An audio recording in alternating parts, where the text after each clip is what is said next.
Assalamualaikum warahmatullahi wabarakatuh. Perkenalkan, nama saya Krisnata Talia Priatmaja dari kelas 84.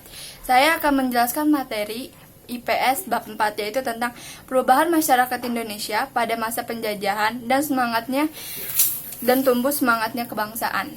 Mari kita mulai. Negara Kesatuan Republik Indonesia atau biasa disebut dengan Negara Indonesia. Negara yang memiliki suatu wilayah yang sangat luas, kekayaan melimpah, dan kaya akan berbagai budaya. Kondisi inilah yang menyebabkan bangsa-bangsa barat berdatangan ke Indonesia. Karena kekayaan Indonesia yang sangat melimpah, terutama dalam rempah-rempah. Mengapa bangsa-bangsa barat sangat mengincar rempah-rempah Indonesia? Karena rempah-rempah di Indonesia, beberapa yang terdapat di Indonesia jarang ada yang terdapat di Eropa. Karena satu dan lain hal.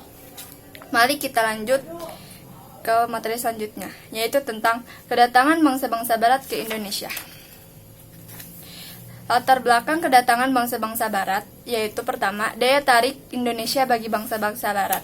Mengapa bangsa-bangsa barat sangat membutuhkan rempah-rempah, sangat ingin mengambil rempah-rempah Indonesia? Karena Indonesia yang memiliki kondisi alam yang berbeda dengan Eropa, yang mempengaruhi perbedaan suburnya tanah yang dapat dijadikan untuk rempah-rempah itu tumbuh subur. Keberadaan musim hujan dan kemarau di Indonesia memungkinkan berbagai tanaman mudah tumbuh dan berkembang di Indonesia. Tanaman kebutuhan sehari-hari dapat ditanam di setiap waktu.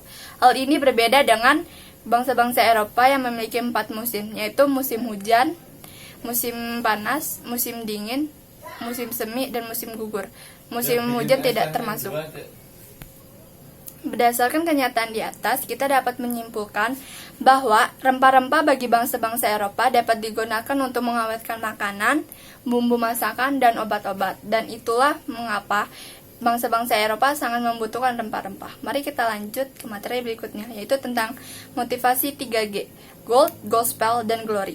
Gold, Gospel, dan Glory merupakan motivasi bangsa-bangsa barat melakukan penjelajahan samudra, terkenal dengan sebutan 3G karena huruf yang berawalan adalah G, yaitu Gold, Gospel, dan Glory. Apa yang dimaksud dengan Gold, Gospel, and Glory? Glory artinya yang identik dengan kekayaan. Semboyan ini menggambarkan bahwa tujuan bangsa barat ke Indonesia adalah untuk mencari kekayaan yang terdapat di Indonesia. Dan glory bermakna kejayaan. Dan gospel adalah keinginan bangsa-bangsa barat untuk menyebarluaskan agama Nasrani, terutama agama Kristen, ke bangsa-bangsa Asia, Afrika, dan Amerika Selatan. Lanjut ke materi berikutnya, yaitu revolusi industri. Revolusi industri merupakan salah satu pendorong imperialisme modern. Sudah sangat lama bangsa-bangsa Eropa mengetahui Nusantara atau Indonesia. Mengapa bangsa-bangsa Eropa tidak berdatangan sendiri ke Indonesia? Pada masa tersebut, mereka belum mengenal atau masih kesulitan terutama pada masalah transportasi, kondisi politik, dan keamanan. Revolusi industri yang terjadi sekitar tahun 1750 sampai dengan 1850 merupakan salah satu pendorong kedatangan bangsa-bangsa barat ke Indonesia. Apa yang dimaksud dengan revolusi industri? Revolusi industri adalah pengertian atau perubahan secara menyeluruh dalam memproduksi barang dari sebelumnya menggunakan tenaga manusia dan hewan menjadi tenaga mesin. Penggunaan mesin dalam produksi industri menjadikan produksi lebih efisien dan produksi dapat ditekan, serta barang dapat diproduksi dalam jumlah besar dan cepat. Salah satu pengaruh revolusi industri antara lain yang sangat terasa adalah penemuan mesin uap yang dijadikan sebagai mesin penggerak perahu merupakan teknologi baru pada masa tersebut. Perahu dengan mesin uap merupakan penemuan yang sangat penting yang mendorong penjelajahan bangsa-bangsa barat untuk menjelajah beberapa negara di Asia. Karena dengan mesin uap dapat memperpendek waktu perjalanan. Mari lanjut ke materi berikutnya, yaitu kedatangan bangsa-bangsa barat ke Indonesia. Pertama, kedatangan bangsa Portugis di Maluku. Perjalanan bangsa Portugis mencari sumber rempah-rempah diawali dari kota Lisabon di Portugis. Pada tahun 1486, Bartolomeu Dias melakukan pelayaran pertama menyusuri pantai barat Afrika. Ia bermaksud melakukan pelayaran ke India, namun gagal. Portugis mencapai Malaka pada tahun 1511 di bawah pimpinan Alfonso de Albuquerque. Ia berhasil menguasai Malaka dan Myanmar. Selanjutnya, Portugis menjalin hubungan dagang dengan Maluku pada tahun 1512. Bangsa Portugis telah berhasil sampai di Maluku di bawah pimpinan Antonio de Abreu dan Francisco Serrao. Yang kedua adalah ekspedisi bangsa Inggris. Persekutuan dagang bangsa Inggris diberi nama AEC atau East Indian Company. Di dalamnya bergabung para pengusaha-pengusaha Inggris. Walaupun Inggris tiba di Kepulauan Nusantara, pengaruhnya tidak terlalu besar dibanding dengan Belanda. Karena apa? Karena AEC terdesak oleh Belanda, sehingga Inggris menyingkir ke India atau Asia Selatan dan Asia Timur agar tidak terdesak lagi dengan Belanda. Yang ketiga adalah kedatangan bangsa Belanda di Jayakarta atau Jakarta. Jayakarta merupakan pelabuhan penting di Pulau Jawa, kemudian menjadi markas VOC. Bagaimana proses kedatangan Belanda di Indonesia? Seorang pelaut Belanda, Cornelius de Houtman, memimpin ekspedisi ke Indonesia pada tahun 1595. Armada de Houtman mengarungi ujung selatan Afrika, selanjutnya terus menuju ke arah timur melewati Samudra Hindia. Pada tahun 1596, de Houtman tiba di Pelabuhan Banten melalui Selat Sunda. Kedatangan de Houtman di Indonesia kemudian diusul ekspedisi-ekspedisi lainnya. Kedatangannya banyak pedagang Belanda di Indonesia, maka muncullah persaingan dagang antara mereka tersendiri. Untuk mencegah persaingan yang tidak sehat, pada tahun 1602 didirikan Verenigde Oost-Indisch Company atau VOC atau Perserikatan Maskapai Hindia Timur yang merupakan merger atau penggabungan dari beberapa perusahaan dagang Belanda. Gubernur Jenderal pertama VOC adalah Peter Boot. Ia mendirikan pusat perdagangan VOC di Ambon, Maluku. Namun, kemudian pusat perdagangan dipindahkan ke Pulau Jawa karena menurut mereka Pulau Jawa merupakan tempat strategis dalam lalu lintas perdagangan. Pangeran Jayawikarta atau penguasa bagian wilayah Banten memberikan izin kepada VOC untuk mendirikan kantor dagang di Jayakarta. Selain memberikan izin kepada VOC, Pangeran Jayawikarta juga memberikan izin pendirian kantor dagang kepada AEC atau Inggris. Kebijakan ini membuat Belanda merasa tidak menyukai Pangeran Jayakarta. Gubernur Jenderal VOC, Jan Pieterszoon Cossen, membujuk penguasa kerajaan Banten untuk memecat Pangeran Jayawikarta, sekaligus memohon agar izin kantor AEC di Inggris AEC Dagang Inggris dicabut. Pada tanggal 31 Mei 1619, keinginan VOC dikabulkan Raja Banten. Momentum inilah yang kemudian menjadi mata rantai kekuasaan VOC dan Belanda pada masa berikutnya. Lanjut ke masa berikutnya, yaitu tentang kondisi masyarakat Indonesia pada masa penjajahan. 1. Pengaruh monopoli dalam perdagangan. Kalian tentu sering mendengar istilah monopoli. Apakah yang disebut monopoli? Monopoli adalah penguasaan pasar yang dilakukan oleh salah satu atau sedikit perusahaan. Bagaimanakah dampak monopoli? Bagi pelaku perusahaan, monopoli sangat menguntungkan karena mereka dapat menentukan harga beli dan harga jual. Sebagai contoh, pada saat melakukan monopoli rempah-rempah di Indonesia, VOC membuat perjanjian dengan kerajaan-kerajaan di Indonesia. Isinya, setiap kerajaan sudah dikuasai VOC, maka pada saat rempah-rempah dijual, harga dibeli dengan harga yang sangat turun. Sebaliknya, saat VOC menjual rempah-rempah ke Eropa, maka dijual dengan harga yang sangat tinggi. Namun, Belanda belum puas sehingga Belanda melakukan politik adu domba atau Divide et Impera. Belanda berharap akan terjadi permusuhan antar bangsa Indonesia dan antar kerajaan. Belanda juga terlibat dalam konflik internal yang terjadi di kerajaan. Pada saat terjadi perang antar kerajaan, Belanda mendukung salah satu kerajaan yang berperang. Seusai perang, Belanda biasanya menerima imbalan berupa monopoli perdagangan atau penguasaan atas beberapa lahan atau daerah. Akibat monopoli, rakyat sangat menderita. Mengapa demikian? Dengan adanya monopoli, rakyat tidak memiliki kebebasan menjual hasil bumi mereka, dan mereka terpaksa menjual hasil bumi mereka kepada VOC. Lanjut. Yang kedua adalah Pengaruh kebijakan kerja paksa. Pernahkah kalian mendengar istilah kerja paksa? Tentu saja, bekerja karena terpaksa hasilnya tidak sebaik dengan pekerjaan yang dilakukan secara tulus. Juga akan membuat seseorang merasa menderita. Hal itulah yang dialami bangsa Indonesia pada masa penjajahan dahulu. Pemerintah Belanda menginginkan keuntungan sebanyak-banyaknya dari bumi Indonesia sehingga menerapkan kebijakan kerja paksa. Mendengar istilah kerja paksa, tentu kalian sudah dapat menebak bahwa rakyat Indonesia bekerja tanpa fasilitas yang memadai. Tidak diberi makan, tidak diberi waktu istirahat yang cukup, dipaksa bekerja hingga menimbulkan beberapa korban jiwa yang cukup besar. Jalur yang dibangun adalah jalur Anyer Panarukan. Jalur tersebut memanjang lebih dari 1.000 km dari Cilegon, Banten, Jakarta, Bogor, Bandung, Cirebon, Semarang, Pati, Surabaya, Purbolinggo, hingga Panarukan, Jawa Timur.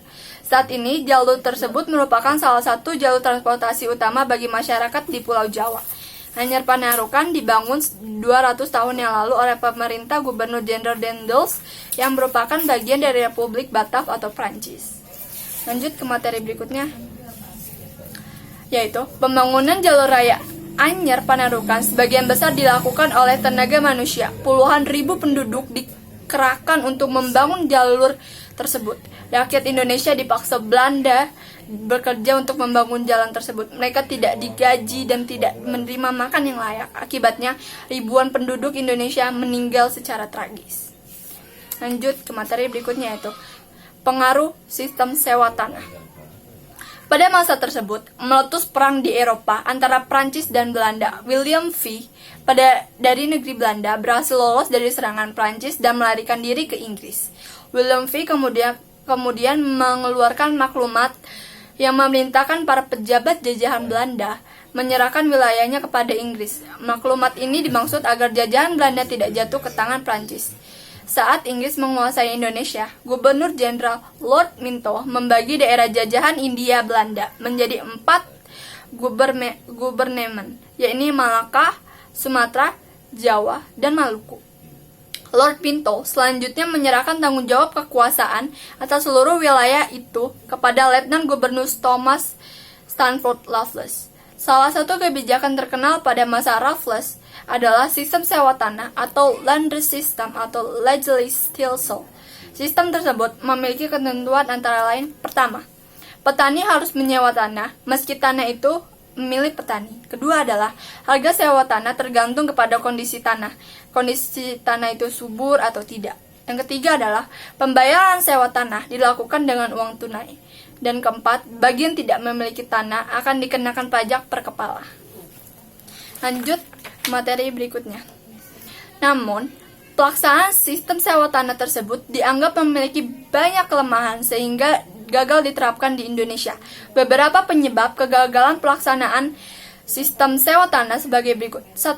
Sulit menentukan besar kecil pajak bagi pemilik tanah karena tidak semua rakyat memiliki tanah. Yang kedua adalah sulit menentukan luas dan tingkat kesuburan tanah petani. Yang ketiga, keterbatasan jumlah pegawai. Keempat adalah masyarakat desa belum mengenal sistem uang. Masyarakat desa waktu itu masih mengenal sistem yang dinamakan dengan barter. Jika masyarakat desa ingin membeli kebutuhan masak seperti rempah-rempah, jika mereka mempunyai satu beras, maka mereka akan menukarkan beras itu agar mendapatkan rempah-rempah yang mereka inginkan. Seperti itu. Yang keempat adalah pengaruh sistem tanam paksa. Ketentuan kebijakan tanam paksa yang diberlakukan pemerintah Hindia Belanda sangat memberatkan masyarakat Indonesia, apalagi pelaksanaannya penuh dengan penyelewengan sehingga semakin menambah penderitaan rakyat Indonesia.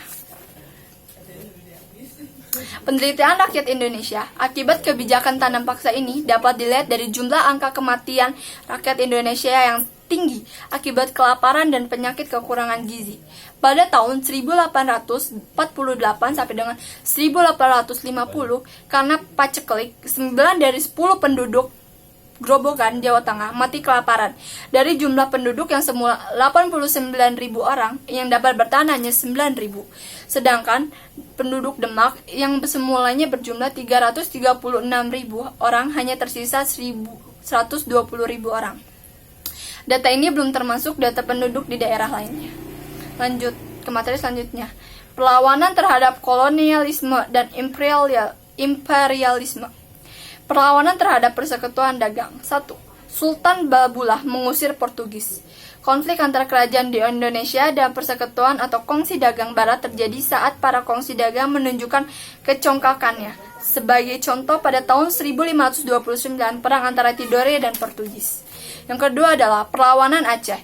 Tahukah kalian bahwa selain di Ternate dan Tidore, perlawanan masyarakat Indonesia terhadap Portugis juga dilakukan oleh masyarakat Aceh di Pulau Sumatera pada masa pemerintahan Sultan Iskandar Muda 1607 sampai dengan 1639. Dan selanjutnya adalah ketangguhan ayam jantan dari timur. Ayam jantan dari timur merupakan nama yang dipatenkan untuk Sultan Hasanuddin dari Raja Goa, Sulawesi Selatan. Lanjut ke materi berikutnya, yaitu perlawanan terhadap pemerintah Hindia Belanda. Perang Saparu di Ambon, Perang Pediri di Sumatera Barat 1821 sampai dengan 1838, dan masih banyak perang-perang lainnya yang sangat melawan Portugis dalam kebijakannya. Hingga pada akhirnya Indonesia dapat menjadi negara yang merdeka. Yang ketiga adalah materi selanjutnya tentang tumbuh dan berkembangnya semangat kebangsaan.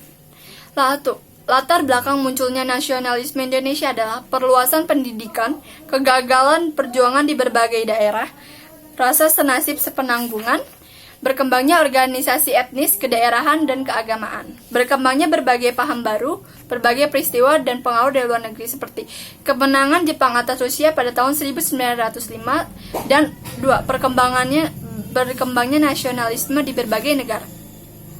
Organisasi pergerak nasional adalah Budi Utomo, Sarekat Islam atau SI, Indis Partis, IP, Perhimpunan Indonesia, PI, Partai Nasional Indonesia atau PNI. Dan ketiga adalah pergerakan pada masa penduduk Jepang. Profesi penguasaan Indonesia, kebijakan pemerintahan militer Jepang, dan pembentukan organisasi semi-militer, dan masih banyak lagi. Dari sini, kita dapat menyimpulkan bahwa bangsa-bangsa barat mendatangi Indonesia karena Indonesia memiliki kekayaan alam yang tidak ada di Eropa, terutama dalam segi keindahan dan segi rempah-rempah. Karena rempah-rempah di Indonesia tidak semuanya dapat ditemukan di Eropa. Oleh karena itu, bagaimanapun caranya bangsa-bangsa Eropa ingin menguasai Indonesia karena keindahan alam, budaya, etnik, dan rempah-rempah. Maka dari itu, kita coba untuk menjaga Indonesia dan beberapa hal lainnya yang menjadi motif bangsa-bangsa barat berdatangan ke Indonesia.